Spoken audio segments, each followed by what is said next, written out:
안녕하십니까. 부국부동산 연구소 대표 안상수입니다. 수년간 방송에서 여러분들을 많이 찾아뵀었는데, 이렇게 유튜브를 통해서 이렇게 또 찾아뵈서 매우 반갑습니다. 오늘도 역시 제가 방송을 했던 것과 마찬가지로 한남 뉴타운에 대한 현재의 상황에 대해서 궁금하신 분들을 위해서 한번 자세한 설명을 드리도록 하겠습니다. 지금 현재 한남 뉴타운은요, 총 4개의 구역으로 지금 현재 구성이 되어 있고, 뉴타운들 중에서 각기 현재 사업 현황들이 모두 다 제각각인데, 그거에 대해서 일단 간략하게 살펴보고 각 구역들의 어떤 문제점이라든가 앞으로의 향후 스케줄들에 대해서 한번 알아보는 시간을 갖도록 하겠습니다. 먼저 한남 뉴타운은요, 2구역과 2구역, 그 다음에 3구역, 그 다음에 4구역, 5구역, 이렇게 해서 총 4개 구역으로 구성이 되어서 지금 진행되어 가고 있는데요. 특히 현재 2구역 같은 가장 사업이 빠르다고 하는 곳은 보통 한남 뉴타운 3구역이라고 말씀드릴 수가 있는데, 현재 3구역은 올 3월 11일에 관리처분계획 인가를 위한 총회를 개최하였다가 상가를 신청한 조합원들의 어떤 반발로 인해서 현재 관리처분 인가의 총회가 이러한 상가 조합원들의 어떤 신청한 조합원들의 어떤 불만이 소송으로 이어졌고요. 이 소송의 일부 내용이 법원에서 인용을 함으로써 지금 현재 사업이 좀 관리처분 인가를 위한 총회가 현재 무기한 연기되어 있다는 점을 말씀드릴 수가 있겠습니다. 따라서 3월 11일이 통회일을 기준으로 해서 인가일 이후에는 관리처분 계획 인가 총회 인가일 이후에는 지분 거래가 될 수가 없었는데, 이 기한이 좀 연장되면서 현재 3구역 같은 경우는 현재 급매물 위주로 인한 물건들이 현재 소진되어 가고 있고, 현재 3월 11일 총회를 위해서 잔금일 기준으로 3월 11일 이전에 잔금을 마무리한 물건들만 입주권을 받을 수 있기 때문에 현재 기한이 무기한 연기되어 있기 때문에 그러한 물건들이 지금 현재 소진되어 매매가 거래가 아주 활발하게 되어 있고, 따라서 프리미엄이 한 6억 이하로까지 떨어졌다가 최근에는 한 7억 5천 이상으로 가격이 다시 점프를 했다는 것을 말씀을 드릴 수가 있겠습니다. 하지만 현재 이 3구역 같은 경우는요,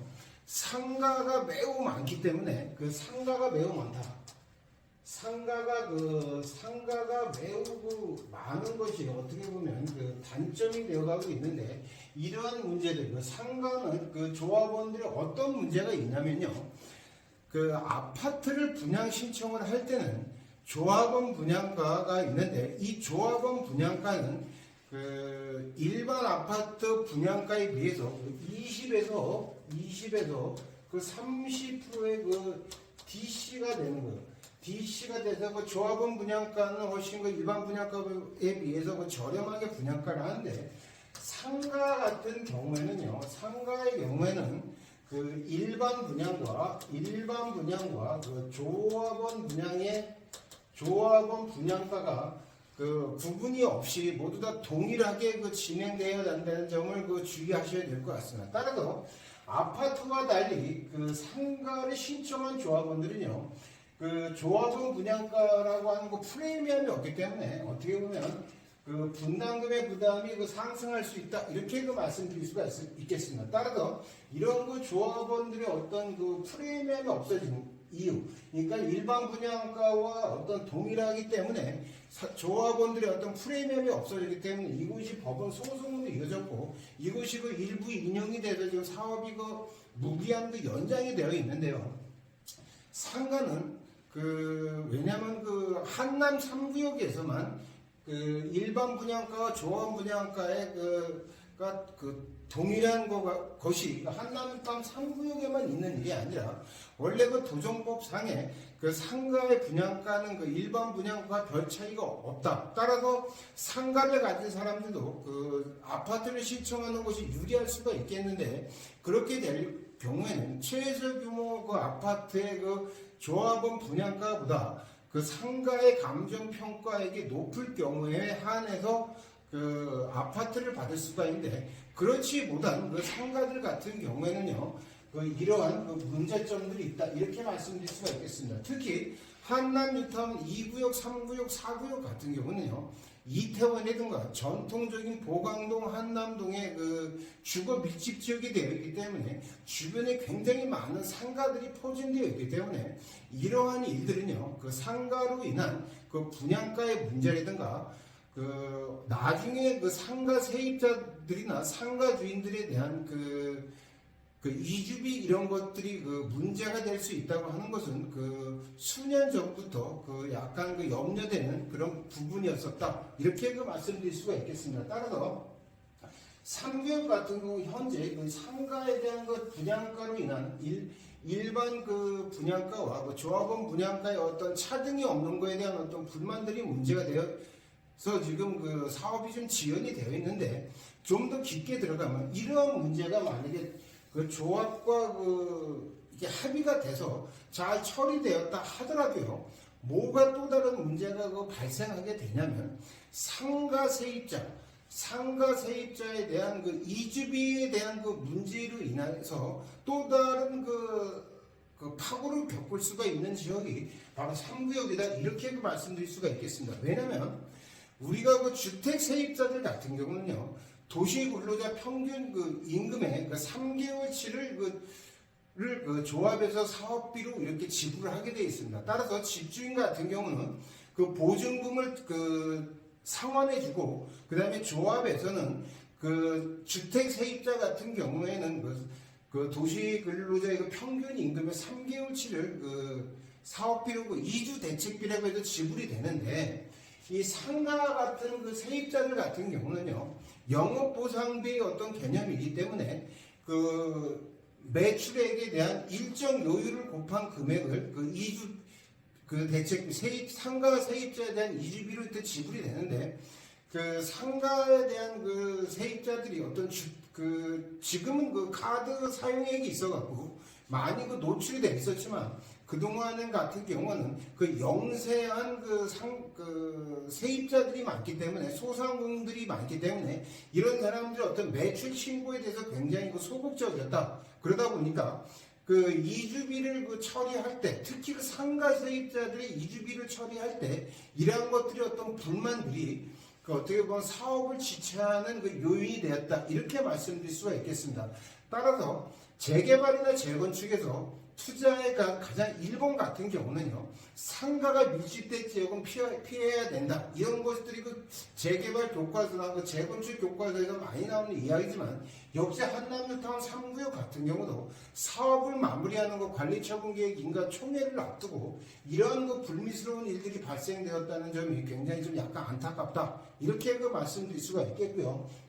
그 다음에 한남뉴타운 2구역이나 4구역 같은 경우도요, 3구역과 인접해 되어 있기 때문에 여기도 상가에 대한 밀집도가 굉장히 많다. 따라서 3구역에 대한 이러한 그 유인들을 잘 분석을 해서 타산지석을 삼아서 조합들이 이러한 일들이 또다시 발생되지 않도록 잘 운영을 해야 된다, 이렇게 말씀드릴 수가 있겠습니다. 다시 한번 정리해드리면요, 현재 한남뉴타운 3구역 같은 경우는요, 3월 11일에 관리처분계획 인가를 위한 주민총회를 준비하고 있다가 상가를 신청한 조합원들이 일반 분양가와 조합원 분양가의 차등이 없기 때문에 이러한 것에 대한 불만을 갖고 법원에 소송을 하였고요. 그 법원이 그 소송을 일부 인용해서 조합과 상가 신청을 한 조합원들이 합의를 받아와라, 이렇기 때문에 현재 시간이 언제 마무리될지는 지금 현재로서는 예측할 수는 없다, 이렇게 말씀드릴 수가 있겠고요. 그로 인해서 관리처분계획 인가 총회 이전까지 잔금을 지불해야 조합원을 승계를 받을 수가 있는데, 따라서 이러한 기한 때 관리처분 인가 총회가 아직 연기되어 있기 때문에 그동안 3구역에 대한 어떤 금매물들 위주로 거래는 굉장히 활발하게 진행되어 가고 있다, 이렇게 말씀드릴 수가 있겠고요. 두 번째는 이러한 파고를 넣었다 하더라도 향후에 상가 세입자들, 이 사람들에 대한 그 이주비의 문제의 어떤 그것 역시 조합이 굉장히 슬그럽게 하지 않는다면 굉장히 또 사업을 지체할 수 있는 이러한 유인들이다 이렇게 말씀드릴 수가 있겠고요. 특히 한남뉴타운 2구역이나 한남뉴타운 4구역 같은 경우도 상가가 밀집되어 있기 때문에 이러한 부분들을 어떻게 보면 타산 지적을 삼아서 사업을 잘 현명하게 진행해야 된다는 점을 말씀드릴 수가 있겠습니다. 현재 한남뉴타운 2구역은요, 대구건설이 시공사로 선정이 되었지만 아직까지는 본계약에 들어가지 않은 거로 알고 있고요. 그 다음에 현재 4구역 같은 경우는 현재 재정비 촉진 계획 변경안을 준비하고 있고요. 그 다음에 5구역 같은 경우는요, 자꾸 이제 5구역에 대해서 자꾸 좋은 것만 얘기해서 어떻게 보면 불만 섞인 전화들을 제가 많이 받는데, 한남뉴타운 5구역 같은 경우는요, 다른 구역에 비해서 가장 압도적으로 장점인 이유가 뭐냐면 상가가 거의 없다는 점입니다. 한남뉴타운 5구역은요, 오피스텔 같은 사실상 주거주택도 공부상의 근생이고요. 그 다음에 근린생활시설인데 실제 용도도 근린생활시설인 경우의 숫자가 총 조합원 1,500 조합원 중에서도 60개 전후 정도밖에 안 되기 때문에 한남뉴타운 5구역 같은 경우는요, 어떻게 보면 3구역이나 같이 어떤 상가에 대한 어떤 문제들이 굉장히 갈등들이 굉장히 적을성인 지역이기 때문에 5구역 같은 경우와 현재 3구역이나 2구역보다 약간 뒤처진 것들을 어떻게 보면 맹추격할 수 있는 유인이 바로 상가가 별로 없다는 점에 포인트가 있다. 이렇게 말씀드릴 수가 있겠습니다. 현재가 한남뉴타운 5구역 같은 경우는요, 올 2분기 이전에 올 여름 되기 이전에 건축 심의를 받을 것으로 예상이 되고 있고요. 현재 서울시 도정법 서울시 조례 어떤 개정을 현재 서울시에서 공표했다시피 조합 설립 인가 이후에도 시공사를 선정할 수 있게 법 제정을 앞두고 있습니다. 현재는 사업 시행 인가 이후에 시공사를 선정하기로 되어 있는데 조합 설립 인가 이후로 시공사가 선정되어 있기 때문에 만약에 빠르다면 연말 정도나 아니면 늦어도 내년 상반기 정도에는 시공사를 5구역 같은 경우는 선정할 수 있기 때문에 사업을 굉장히 빠르게 드라이브를 걸 수 있다. 이렇게 말씀드릴 수가 있겠습니다. 오늘은 여기까지 설명을 해드리고 추후에도 궁금한 점이 있으시면 연락을 주시고요. 또 다시 한남뉴타운에 대한 내용들을 다시 한번 깊게 제가 자세한 설명을 해드리도록 하겠습니다. 오늘은 여기까지 진행하도록 하겠습니다.